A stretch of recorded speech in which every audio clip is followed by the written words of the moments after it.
Here at Frito-Lay, working safe is our goal every single day, for ourselves and for everyone around us. We're in it together, and we all have a responsibility to be a brother-sister's keeper. Who better to keep us safe than us? That's why we leverage a process that gives us even more responsibility and more freedom to participate in the safety culture and really make a positive impact on how we work every day. It's called Behavior-Based Safety, or BBS, and it empowers us to lead the change in safety issues that affect us. BBS requires everyone's participation at all levels, although the responsibilities will be different for various levels and departments. It's based on a team observation system, so we all participate in recognizing behaviors, whether proper or at risk, noting them, and providing positive feedback or coaching that encourages and reinforces safe work methods. Let's take a look at the 7 components of a successful BBS process. First off, the process must be a partnership. It's a group effort where everyone has a voice and a responsibility. Frontline employees know the potential for injury in our daily tasks, and we'll be the ones defining exactly how to avoid potential pitfalls. And those pitfalls might be slightly different, whether west at a plant in Denver or in the south at a distribution center in Miami. We'll help tailor our focus on what we need right here, right now. And we'll work with management to develop safer ways to work.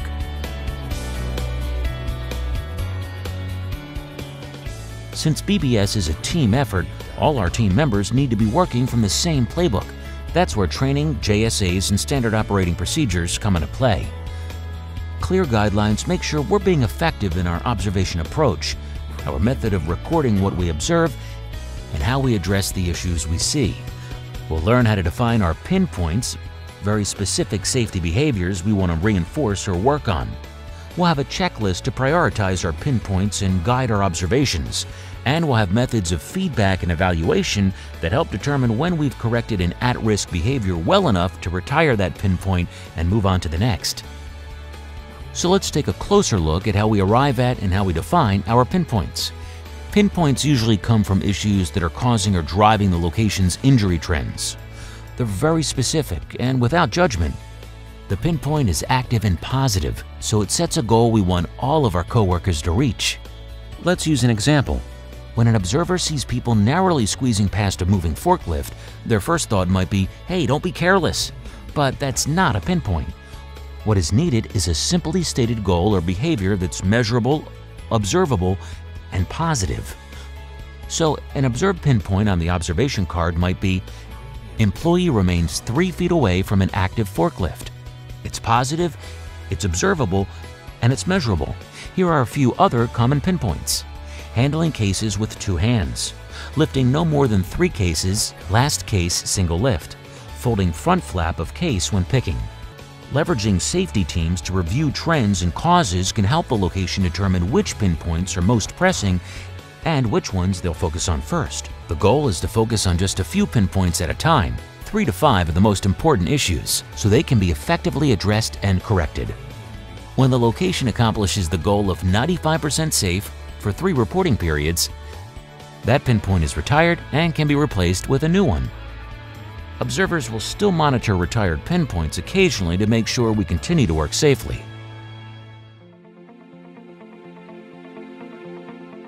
Now, working with any system requires some training, so we all know what's expected and how to accomplish our goals effectively. The same goes for BBS. This video will serve as an overview for you. Further training will include everyone, not just management or observers, and it'll include the 7 steps to an effective BBS process, what BBS is, why it's important, an explanation of pinpoints, different roles and responsibilities, and giving and receiving feedback. The whole BBS process hinges on observation, not quantity, but good quality observations. That's the key. Poorly done observations can be more harmful than helpful, in some cases worse than no observation at all. And while conducting an observation sounds pretty simple, it takes thought, understanding of the process, and sometimes even moral courage to stand up and say something that might not be popular. For our BBS process, the key to effective observations is having a process that involves team and one-on-one observations that always include feedback. An observation isn't complete without that feedback.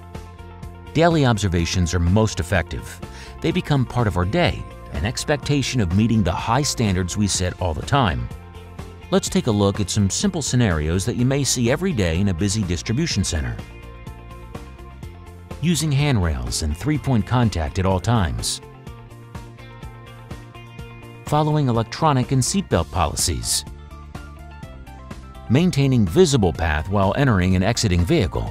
Here is another more detailed example with specifics on how an observation can occur involving full case picking. Ben, one of our observers for today, retrieves a blank pinpoint sheet and a pen to record his observations for the full case picking team for the day. Ben chooses to wait until 2 hours into the shift to begin his observation, since the best time to observe how team members behave is after product has been pulled from the front of the picking location for a while. One of the pinpoints the safety team is focusing on right now was developed as a result of a near miss where a team member tripped over the floor roller while picking. Ben notices the behavior along with another pinpoint, handling cases with 2 hands, making the written observation is fairly straightforward. But let's take a look at how to give truly effective feedback so the behavior is corrected. Now, feedback is just the start of eliminating a hazardous situation or at-risk behavior. It's both written and verbal, and most importantly, it's a two-way street. The best observers are also the best listeners because they learn why a behavior took place, which helps them understand the best way to make a positive change and eliminate the risky behavior forever. One great way to get started is to say, "Hey, tell me about how you're packing that box," or loading that pallet, or whatever the behavior is you want to discuss. By keeping your comments informal, it makes your feedback a conversation between coworkers who want each other to be safe. When feedback is handled well, it's the most effective tool for changing risky behavior. The BBS committee will not only help us learn how to give good feedback, but they'll also record and evaluate how we do when it's our turn to observe and give feedback. So let's take a look at an observation with feedback. Notice how Latia's approach is friendly, not accusing or judgmental. Hey Ben, I noticed that you are pulling the cart very uncomfortably. It looks uncomfortable, is it? Kinda. I'm just trying to hurry up. You're trying to hurry up. Well, you know we have to consider safety. Over time, that can cause damage. Safety is first. Do you know the correct way to pull your cart? Yes, ma'am. Can you please show me? That's a good job. I like how you use your legs and had it straight back when you pulled the cart. Can I show you another way that could work? Hold this for me. Now with this, you step in, keep your back straight, move your legs, pull out, and then turn to the side. Just make sure everything is straight when you do it. Would you like to try it? Sure. Like this? Yeah, step in it, put your back straight, yeah, pull out. How did that feel? A lot easier. A lot easier? Okay. Appreciate you having your PPE on. All right, that was handled pretty well, not accusing or judgmental. She kept it positive and showed that she cared. While you may not have seen each step in this example, you will learn more about the 7 steps to crucial conversations. Now let's look at some written feedback for another behavior he observed. When picking eaches, another team member neglected to adjust her workstation or fold down the front flap, putting her at a risk for injury. So our observer used the "tell me about it" approach and listened to the whole situation.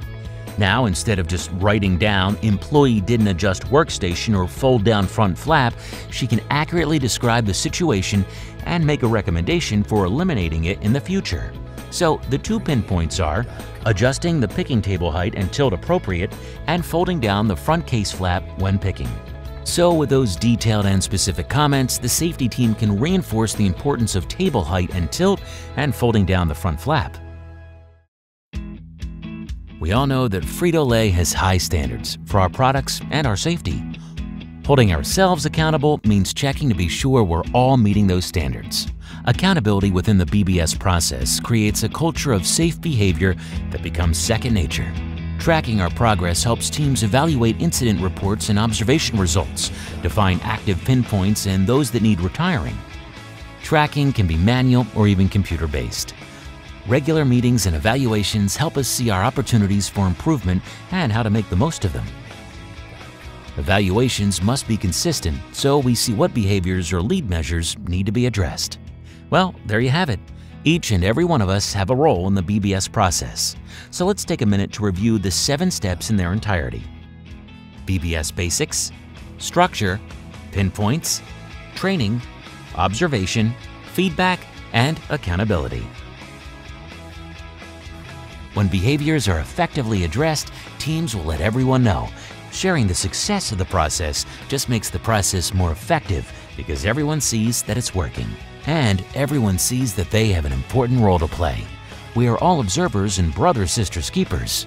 We all participate in the BBS process to make Frito-Lay a safer place to work. Together, we can reach our goal of 0. 0 risky behaviors and 0 exposures to unacceptable hazards lead to 0 injuries. Thanks, and remember to keep safety top of mind.